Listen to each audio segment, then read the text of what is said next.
It wasn't until 1952, when William Elder died from eating bananas and cheese, that people turned to Roberta Elder as the cause.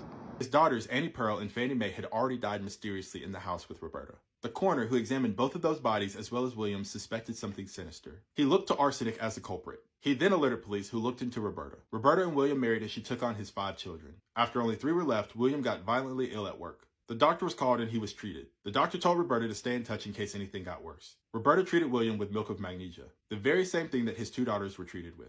Ironically, each deceased member had a life insurance policy taken out by Roberta. This led police to go exhume the bodies of Annie Pearl and Fannie Mae. Trace evidence of arsenic was found and Roberta was arrested. It was discovered in investigations that she may have started doing this all the way back in 1924. These were all people that lived with her at some point and alleged victims. The list is her first child and then her next, her common-law husband, John Woodward, then her 13-year-old son, the step-grandson of her next partner, James Crane, her cousin and then her mother, James Crane, William Elder's first wife, and an older woman named Nora. Roberta claimed her innocence but was sentenced to life instead. She escaped the death penalty because the law prevented being executed due to circumstantial evidence. Serial offenders like this were rarely women or black. In spite of this, the story failed to get national attention, and it left the victims without their stories being told because nobody cared enough to tell them. The same year of her prosecution, another woman would do something similar in Alabama. Nanny Doss, the giggling granny whom I've covered, was suspected of taking the lives of 11 family members. Her widespread national attention overshadowed the loss at the hands of Roberta. Roberta got parole in 1964 and died in Rome, Georgia in 1977.